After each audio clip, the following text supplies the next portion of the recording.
Hello and welcome to the Everything is Black and White podcast. It's time for another episode of Let's Talk About. And this afternoon, we're going to focus on Joelinton and what the future holds for the Newcastle United midfielder. I am Andrew Musgrove, joined as usual by John Gibson. This episode is sponsored by Saily. Just sign up to get your eSIM to stay connected abroad. More than 200 destinations to choose from. It's affordable and secure. If you want a discount on your eSIM, click the link in the podcast description box. Easy to get on board, and you're supporting the podcast at the same time. John, welcome back to the podcast. Before we get into the main subject of the episode, shall we talk about transfers? I mean, I don't really want to, but I feel like we can't record an episode without just talking about it briefly. And just a word to you guys, we are recording this at just gone 25 past 12 on Wednesday. So things probably have changed for the worst for Newcastle United when it comes to Benjamin Sesko, i.e. Man United will have signed him by then. So just bear that in mind with whatever me and John say in the next 2 minutes.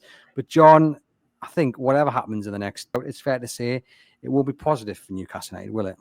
No, you just cannot believe, can you, that you end the season with the Carabao Cup and you end the Champions League. You know, the sun is shining 24 hours a day. Now, it's even shining during the night. And now there's no sun at all. It's dark 24 hours a day. I have never known a mood change so quickly without Newcastle playing a game. This is the worst nightmare. This has been the worst nightmare. I mean, the list of rejections we've had has been absolutely incredible. And here's yet another one. I mean, we're now finishing third in two horse races. It is really getting to be embarrassment. And you know how Newcastle donkeys years ago would become the entertainers, and the whole country loved them as all the neutrals. This was their favourite club.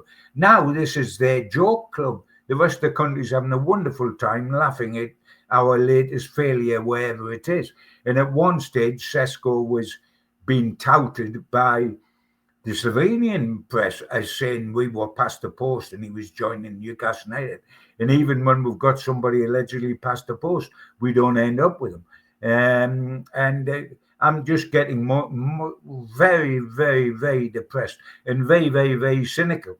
I mean, you know, I'm just thinking, all right, I'll believe that we'll sign. We've managed Elanga in a goalkeeper on loan, and that's all. And the window's been open for so long, we've all got a cold with the draft.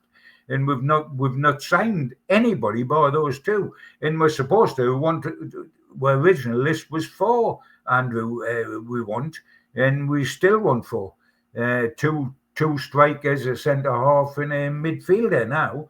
And it is very, very depressing because, and really everything's coming home to roost, everything we didn't do.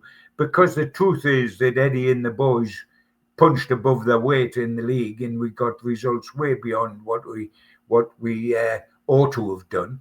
And now things are coming home to roost. Not having a CEO, not having a director of football, everything is basically being coming home to roost, and it is extremely depressing, and has made me, and I'm certain probably you, cynical. I don't, I won't believe in his signing until I've seen the fella with his signature on the piece of paper, the ink's dried, and the fat lady's cleared her throat and is singing at the top of her voice, because we just can't pull off anything at the moment. Yeah, it's been one of those summers. I mean, John, what happens next? Assuming that Sesko does indeed join Newcastle United, there's two kind of sub questions to that. It's whether Newcastle United then say to Alexander Isak, you're definitely not going, which I think is a bit of a risk, but I can totally understand the position because you're not going to let Isak go without a proper quality replacement. And then the other question is, who indeed do they go now for in that striker position? Is it pushing for Wissa and keeping Isak, an unhappy Isak, or is it pushing for Wissa and going after maybe Ollie Watkins and then saying to Isak, you can go? It's one of those where there's various outcomes and none are really too favourable for Newcastle United. No, they're not. And I mean, whoever comes is going to be fifth or sixth choice, aren't they? Because we've gone through one, and publicly gone through them and had huge money offered for Antique who didn't come, a club record fee for Sesko who looks as if he's not coming. I mean, what we do now, it's becoming increasingly clear that it looks as if Isak will be staying with us, like it or not, whether we like it, Eddie Howe likes it, or he likes it. Because we can't let him go unless we get two strikers in, really. We've got to bear in mind, if we get one striker in, we're just the same as we were last season when we had no backup.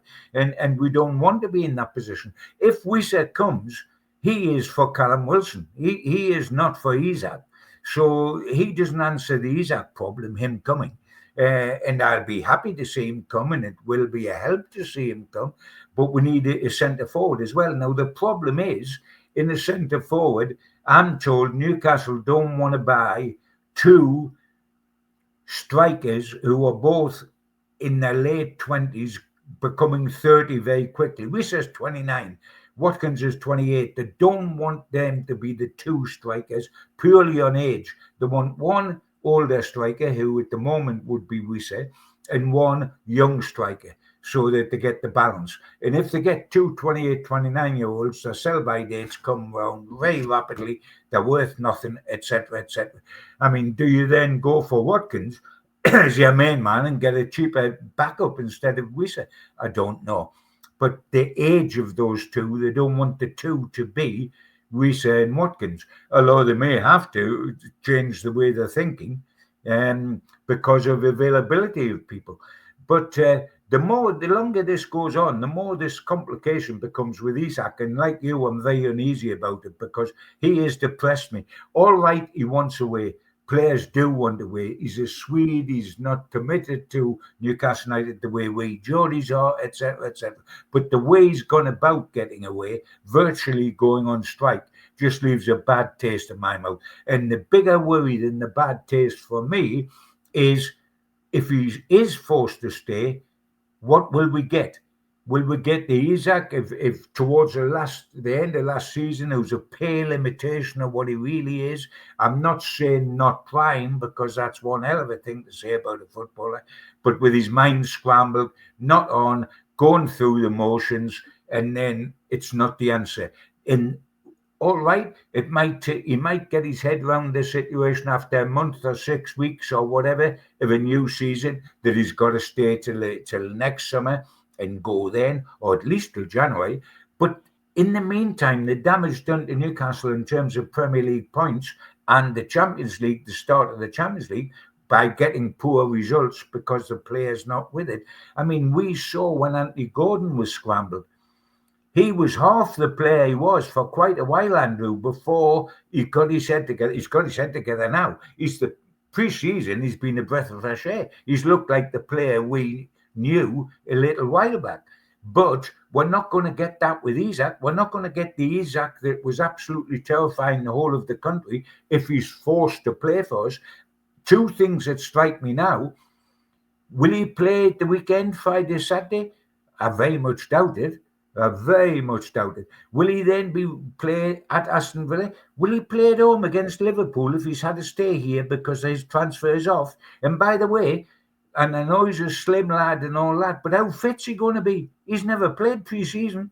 He's been on strike. He's never played pre-season, so how fit and sharp? Never mind his head being scrambled. His body's going to be scrambled because he's not fit and sharp and ready. Going through the motions, training by yourself, is not going to make you match fit. The whole thing is a mess. It is, and it's just been Newcastle's luck to get down to the Aston Villa game, and they're choosing who to start up front. And they've got Alexander Isak, who refused to go on pre-season, and then you've got Johan Wissa, who refused to go on pre-season. So you've got your two senior strikers. I've had a say in print. In the Chronicle, and I have said so, that, if I'm slagging Isak, I am not excusing Wissa, because he has done exactly the same thing. All I'm saying is, if we get him, you've got to live in the law of the jungle here. We are going to lose Isak at some stage in the future because he went on strike. So if we're getting Wissa because of the strike, then it swings and roundabouts. But it doesn't make me say, well, isn't we say a lovely guy and what a disgrace Isaac is, because they're exactly the same, and it leaves a bad taste on in the mouth. I don't know whatever happened to Loyalty, and Isaac's gone so far. I think he's disrespected Eddie Howe, who's helped make him the great player he is. Make absolutely no doubt about that. He'd scored 6 goals for in the last season at Real Sociedad when we took him on, and Eddie Howe's made him a terrific player. The Newcastle hierarchy have absolutely loved him, and the fans have adored him. And I think he's shown disrespect to all three. And it's going to be hard to claw his way back into the affection of fans if he's forced to stay at Newcastle, at least for a short time, because we know long term he will go. Even if he stays for another season, that'll be his maximum. No, indeed. And again, you've mentioned it there. It just raises the question of what the next year will bring if indeed Eddie Howe can persuade Alexander Isak that Tyneside is the place for him for the next 12 months. And it probably won't even be a conversation about persuading them. It will be you are not leaving because we haven't been able to replace you. Yes, absolutely. 3-year contract. He didn't have to persuade. Newcastle don't have to persuade him to stay. They tell him he's staying.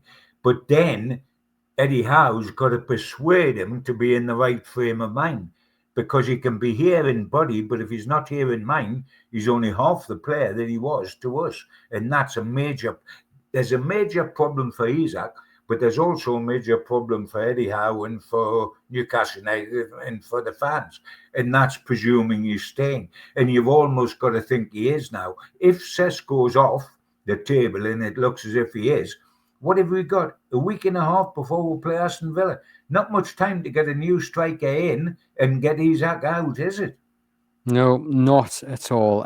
Just before we get on to Joelinton and John, I'm going to put you on the spot slightly here, but the window obviously closes 1st September, so there's a little bit of time left for Newcastle to salvage their summer. I want you to give me a bit of a prediction of how you think the window will end. In terms of, I'm not asking for any names necessarily, but in terms of, do you think they will get a striker in? Do you think they'll get 2 in? Do you think they'll get, you mentioned the positions there, centre-back, midfielder. Do you think they'll get what Eddie Howe wants by the end of the window? Eddie Howe wants 4 players in currently. He wants a centre-half, a midfielder because of Sean Longstaff, and 2 strikers. He wants 4. He's always wanted 4. He's been consistent about that. He's wanted 5 with an outside right, but he's got his outside right. He's been consistent. Do I think he'll get what he wants? No, I don't. Why will they get 4 in the next 4 weeks when they've got 1.5, a guy on loan, in all this time? They've tried for every striker that's been available outside of the strikers on the NHS picket lines, and they still haven't got anybody in. So why do I think they'll get 4 in 4 weeks? No, I don't. I'm not saying they won't get anybody in, but they certainly won't get 4 in, and they're certainly going to have to go down the pecking order because they haven't got the centre halves they want. One guy went up from Bournemouth to Real Madrid. We haven't got Gay. We failed to get Gay, etc., etc. We haven't got the centre forwards we want. We've gone through about 4 or 5 of them. So, we're going to be making do with 5 and 6 choice. Is that going to be good enough? Who knows? But, I mean, here's a one. We start with Aston Villa and Liverpool. Will Watkins be centre forward for Aston Villa or centre forward for Newcastle on the open day of the season? And will Isak be centre forward for Newcastle or centre forward for Liverpool when we play the first home game of the season? It's absolutely ludicrous, isn't it? Yep, it's a soap opera that has got quite a bit to run yet, but hopefully Newcastle do turn this summer around, because goodness knows the squad definitely needs improving. Let us know in the comments your thoughts on Sesko, Watkins, Isak, whatever we've just spoken about there. Really intrigued to hear your thoughts. Right, on to Big Joe then. And I've had a few people on social media saying, well, this is surely a non-starter in terms of a conversation, because Joelinton is so instrumental to Newcastle United. And I know you and me both agree on that, John, but I have seen enough predicted starting 11s for the new season. Granted, they've been built with a second striker or number 10 taking Joelinton's place. But, Joelinton's not in those starting 11s. He's the man who drops out. So Bruno and Tonali keep their spot. And I'm just baffled by some of these starting 11s. Now, we obviously we're talking about this with the assumption that Isak's happy and he stays, and Newcastle get another striker on board, like I say, number 10. So bear that in mind. But, I mean, Joelinton, John, let's say Newcastle do manage to finish the window and get those players in.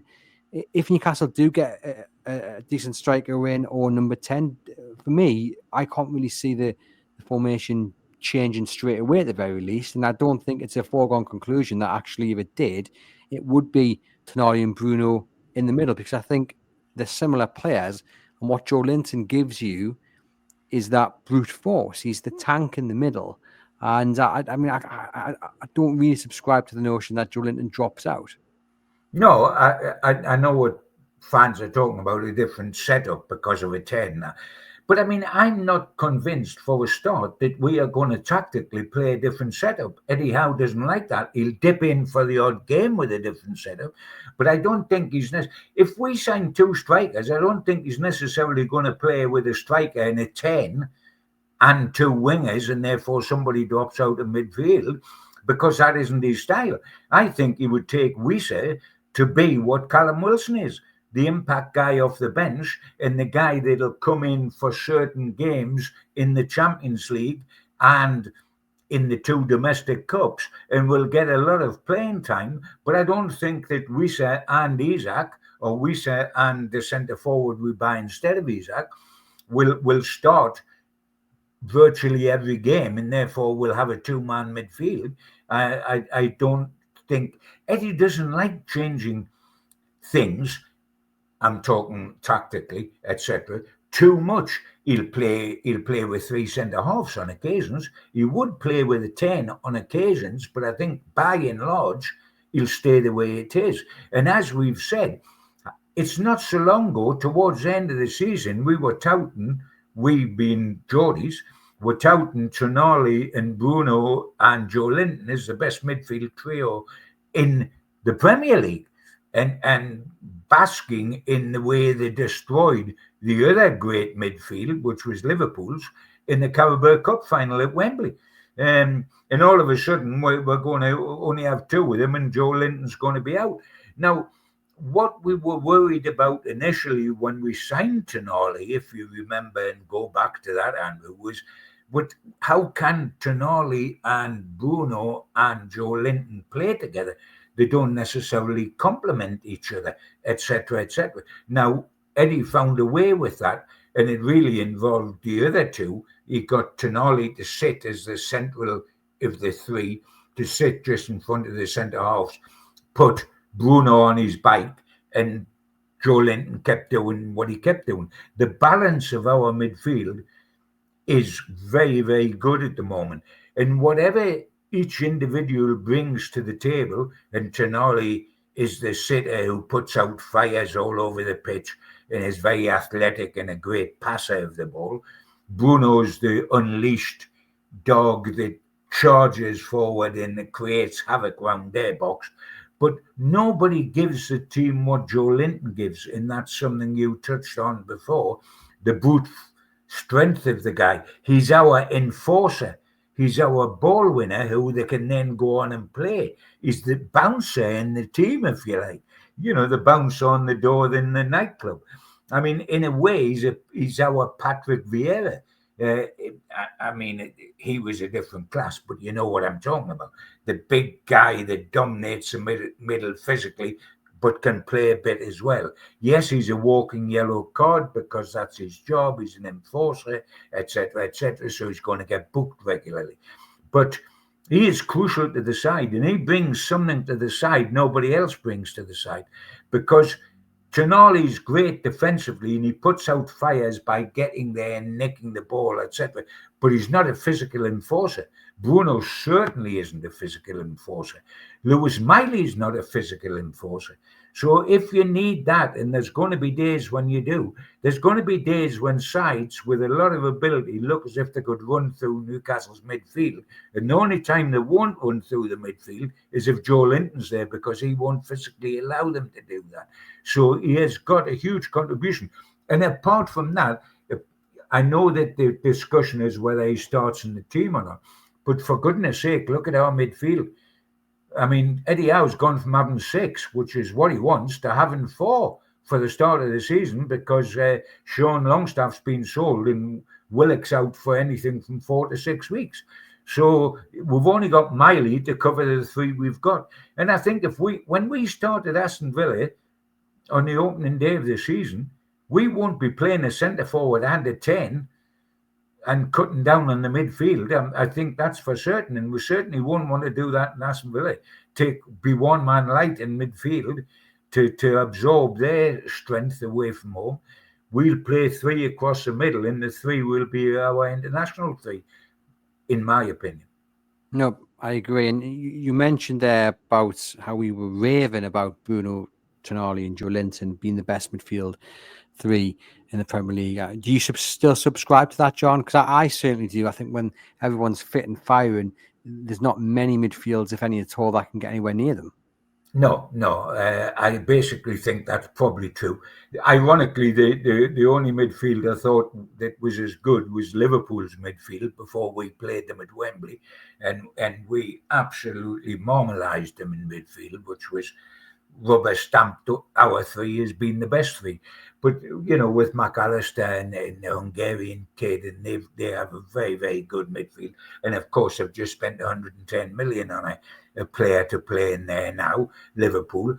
But yes, I mean, it's very difficult to see a midfield that's better than ours. And the wonderful thing is, Eddie saw a way of making 3 individuals, Bruno, Tonali and Joelinton, 3 individuals, be able to play as a unit. And that was the big... We all now say they're the best in the Premier League. What was said when we first got Tonali back from suspension is we've got 3 wonderful individuals, but how on earth will they play together? They don't complement each other. That was the feeling. And when we initially tried to play them together, it looked like that. When Bruno was centre of the 3, Tonali was on the right side, and Joelinton, it didn't mix, and Bruno didn't have the discipline to sit. So he was going, and suddenly Tonali's gone, and Joelinton's gone as well, and they're pouring through our midfield. We didn't get the balance. Eddie Howe did brilliantly with the help of his coaches on just tinkering with it, moving Tonali and getting a wonderful balance, and the balance has been terrific. And we missed Joelinton at the end. We're finished with 2 defeats at the end of the season in the league, and I'm not putting it down to the midfield, but we missed Joelinton when he had the bad knee injury towards the end of the season. We missed him. We did, and he missed the last 5 games, and I think the depth that Newcastle don't have in terms of the quality was shown. Eddie Howe handed Joe Willock the opportunity, and he didn't take it at all. Injuries, though, are probably the biggest concern when it comes to Joelinton. I mean, in the last 2 seasons, he's missed 224 days through injury, which equates to 37 games. So, that is a scary amount of games, nearly a full Premier League season across the 2 years. Are you concerned, John, that unfortunately he's a man that is susceptible to injuries? 2 things to say. The way he plays is going to be susceptible to injuries. I mean, when you throw yourself into it, when your game is totally physical, when you plant those 2 tree-trunk legs into the pitch, stick your backside out and say, nobody's passing me, you're going to get kicked and you're going to get injuries. What concerns me, so I'm expecting him to get injuries, and he's going to miss games because he's going to get injuries and he's going to get yellow cards. And so later in the season, he's going to miss games as the yellow cards tot up. It's going to happen with him. What concerns me about him, because I almost half expect that, what concerns me about him is that once you have a particular injury, it can affect you regularly. We've seen that with Sven Botman, and what worries me with Joelinton is towards the end of the season, the problem was a recurring knee, wasn't it? And you just think, is that going to be a bit of a weakness? The same knee, is that going to be a bit of a weakness, and he's going to miss? I mean, it's been a problem for Sven Botman. He had a much worse injury where he was out for much longer. But you can get injuries that recur, the same injury reoccurs. And that's what worries me with Joelinton. Are we going to see the same knee bothering him again at some stage this season? Fingers crossed that doesn't happen. He suffered 2 hamstring injuries, and then he had groin surgery. Then, as John says, we had knee issues last season. The other criticism from some is that he's not good enough, John, at carrying the ball forward. He's very good at defensive work, but it's then the kind of the attacking nature that we need to see in the midfield that he doesn't quite have. But I would say, well, actually, what he does do is break up the play and then allows Bruno or Tonali to go forward. But the stats don't lie. So this is last season, and bear in mind, like I say, he missed quite a few games last season, so that has to be taken into account. But the numbers of carries with the ball, 729, so he was 9th in the list of Newcastle players. Total distance with the ball that he carried was 3,598 yards, which has him 11th in the list. Progressive distance that he carried the ball, again, he's ranked 11th with 1,786 yards he went. And into the final third, he was listed 10th, and he went 25 times. So that does paint a picture of someone who isn't maybe the best attacking presence. But then if you look at the stats from a defensive point of view, John, 35 tackles, complete, which is 4th in the list. Dribblers tackled 25, which is 4th in the list, and interceptions and tackles 80, which again is 4th in the list. So he's right up there in terms of the defensive work. Attacking wise, he probably does need to improve, but as we've said, you've got the players around you who benefit from his great defensive ability. Yeah, you've got to have a mix of players, Andrew, as you know. And some fans, bless them, and I can understand why, judge everybody by how good they are going forward. They judge fullbacks by how good they are going forward. They judge centre halves how good they are coming out from the back. I mean, you can't have everybody attacking like Costa's last stand. You've got to have a balance. And I mean, you've got to have a dirty knees type player. You've got to have somebody win the ball. If you've got just 3 players that pour forward, that's great when you've got the ball. What when you haven't? Who's going to win the ball for you? Now, Tonali is capable of doing everything. In my humble opinion, he can do everything. He can put out fires, but he doesn't put them out in the way Joelinton does, with the robust tackle, with the physical presence. He nicks it. He gets there quick. He covers ground quick. He can see where the danger is going to be, and he's there when the danger happens, and he nicks the ball and comes away. But he can play going forward. Bruno can play going forward. So how about somebody that can actually get you the ball and let them play? And that's what Joelinton does. You must have a mix. It's no good having 3. It's no good having 3 Paul Gascoignes, because when you haven't got the ball, you're in trouble. When you've got the ball, it'll be marvellous. But the game's going to end up 9-8. You've got to have a mix, and Joelinton gives us a lot of that mix. He certainly does. I mean, I love watching him play. I love the physicality of him. I enjoy when an opposition player gets scared just at the sound of his footsteps coming up behind him, because you know you're going to get clattered by him. I just think he's so important to the next season or so. And look, yeah, maybe in 18 months' time, you might see him phased out because of a different direction of Eddie Howe. Who knows what's going to happen? But I think for this season, even depth aside, Joelinton is one of the first names on the team sheet, because he just unlocks, I think, the space for Tonali and Bruno to flourish. And we haven't probably seen as much as we want of those 3 working together. And we've already come to the conclusion that it's arguably the best midfield in the Premier League. So hopefully in the new season, John, what we will see is Joelinton stay injury-free, and they've had the summer to work closer together, the pre-season, to get to know each other a little bit better on the pitch, and we can see that relationship between Joelinton, Tonali and Bruno flourish even more. Yeah, I mean, what we've got to think of, looking further ahead as well, Andrew, is that we're now limited in midfield. Joelinton is going to miss games, either through injury or through yellow cards totting up. And at this given moment, we've only got Lewis Miley as cover. Sean Longstaff's gone. Yes, Willock will become available, but not for 4 to 6 weeks, which is a long time at the start of the season. There's a lot of water will have flown under the Tyne Bridge by the time he comes back. And how good's Willock now? I think he's had, and he is, by Jove, he's got injury problems, hasn't he? And he is regularly out with injuries, and he flattered to deceive a little bit. We're down to 4 players. We're having to sign a midfielder now to have any sort of chance, and then we're still one man light until Willock comes back. And Lewis Miley has got a good future, and I'm looking for him to do something a bit extra this season and to move on a little bit more and get higher up the rung of the ladder. And we need him to do that, but we need to get a midfielder in. So we'll come back to the situation. We must have a midfielder, we must have a right side to centre half, we must have 2 strikers. And we've got 4 weeks to do it in. We've all proved in the last 4 months that we can do it, haven't we? But let's not get back to that. But we need Joelinton desperately. We've only got, for 4 to 6 weeks without a signing, we've only got Lewis Miley covering all 3 of them. Yeah, it's a scary, scary place to be in.